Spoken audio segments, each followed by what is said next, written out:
Hi guys, it's Cindy Leach, your polymer clay tutor. In today's PCT mini toot, we're going to be learning how to do a scrap clay Bargello technique. Now this is a technique you can use your scrap polymer clay in to get this very cool pattern design. Now a few weeks ago I showed you how to make some silk screen sheets of polymer clay, and I showed a bunch of different colors and things. And then a couple of weeks after that, I showed you how you can take those sheets and turn them into a pattern striped background sheet. Now, I also mentioned that if you cut it and shift it and do some other things with it, you can get a look that's called a Bargello. And this is a Bargello pattern here. And I did this one using up the scrap bits of clay from this project here and some other ones that were sitting on my counter. And it turned out so cool, I thought I would show it to you. And it's a great way to use up your scrap clay. Now, if you've never heard of Bargello, it is a technique that's done in needlework, in fabric, in all kinds of different things, quilting. I've Googled it, the word Bargello, I think it was Bargello patterns or Bargello fabric, and here's just the huge amount of different types of patterns and things that you can do with it. So when I show you this neat little trick, you can take it wherever you want it to take it. Okay, so here's the concept here for today's tutorial. I took some scrap clay, and I'm going to do this again with this piece. I took some scrap clay, turned it into a sheet of kind of a random sheet of striped clay. And the way that happens, it ends up being striped on both sides. They won't be identical, but they'll both be striped. And then I've cut it and stacked it in kind of a chevron pattern, really, kind of an arrow, which is the Bargello or Bargello pattern. And then you can also do something like this where you complete the pattern. It's no longer got a hole here by just cutting off the top and slipping it underneath into this space here. And that's what I did with that little sample. So I'll show you how to do this. Okay, so any scrap clay will work. You can use whatever you want. This is kind of hard, so I'm just gonna use my Never Need to kind of flatten it out before I put it in the pasta machine. You can do this by hand. It just needs to be a bunch of different colors. You can chop it up if it's all, if the colors are in too large a blocks, but it doesn't matter that much. All right, so, whoops, I should have moved that out of the way. Okay, so I'm gonna run it through the pasta machine at the thickest setting to get it going. But every time I run it through, I'm going to just keep going the same direction. So I'm gonna fold it in half and run it through again. And you'll see what's happening is all those colors are going to start going in a stripe pattern. You can kind of check both sides and see which side you like the best. Put the side that you like the best to the outside. I'm going to go down one setting so we can start getting this a little thinner.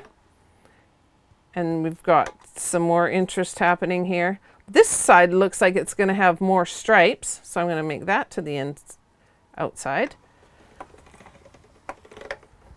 All right, that's good enough, I think. I've got stripes on both sides. It's going to look quite cool. So all we need to do now, I'll just get this out of the way, is we need to start cutting little strips off of this sheet. So I'm just going to take a small piece here to kind of square it up. I'm not going to worry about the sides. It doesn't matter that much. They can always get trimmed off. And as you can see, you can always take your trimmings and do another one with it. So the scrap clay is always useful. Okay, so I'm going to cut strips. Oh, I better cut from this other direction so you can see it better.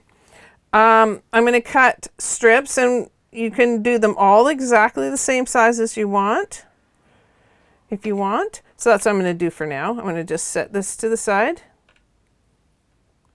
Put it there, stick it down to my mat, nice and straight. Then I'm going to cut another strip.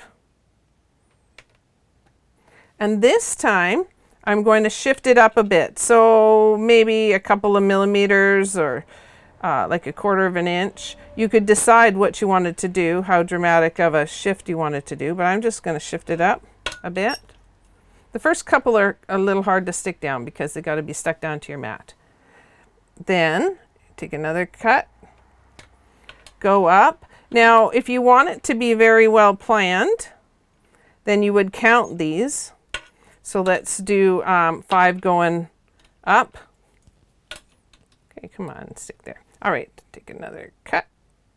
Now, if you look at some of the patterns that are online, you will see that they can get some very cool curved lines and all sorts of things happening just by varying the width of the strips. Perhaps one day I'll do a more in-depth tutorial on that. Okay, so I have 5 strips going up this way. Now I'm going to go 5 strips going down. I'm going to take the next one and shift it down so that it's going to match up the other one straight across. Go down like that. Isn't this very cool? It has a very organic look to it. Now, if you had very controlled stripes, unlike the scrap cane, if you had a thing like this, then it would have, the lines would be very obvious. But I am really, really loving the organic part of this because it'll shift a little. It won't be exactly the same every time. So how many is that? 1, 2, 3, 4. You'll want to do, if you're going to do these stack back and forth, do an odd number, because then the last one becomes the center for your next peak. If it's an odd number, that works out really evenly, or really well. If you have an even number, you're going to have issue with it not being proper. But you would just keep going. You would zigzag back and forth. If you had trimmed up these lines first, say, then when you shifted them back and forth, you would have a squarer end on it. So for example, I'm going to show you this one here. These ends are more square than the ends on this one. This one here would be very difficult to cut the top off of here and match it into the underside of here, just because they're all kind of ragged.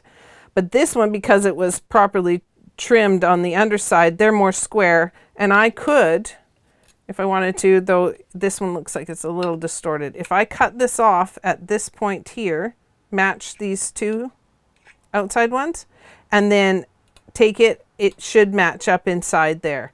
I did run into a little bit of trouble because my ends weren't perfect, and I found that there was a couple of little holes in it when I tried to match it up. But you can do it perfectly if you're if that was what your plan was. And you can make really large sheets of it. You could do much wider sheets in this skinny little one. Then you can use that Bargello sheet to make earrings, pendants, charms, all kinds of really cool things. You can even wrap these little pieces around barrel-shaped beads or whatever you want. So I hope that was a helpful tip for you and a neat little technique to learn. Now we have some more scrap clay just from the trimmings, and we could make some more of these beads. So you should never complain about having scrap clay again. All right, so if you like this video, do let us know. And if you have a suggestion for a technique that you don't know yet, and you'd like me to demo it for you, do leave that in the comment section below. Also, if there are products, techniques, all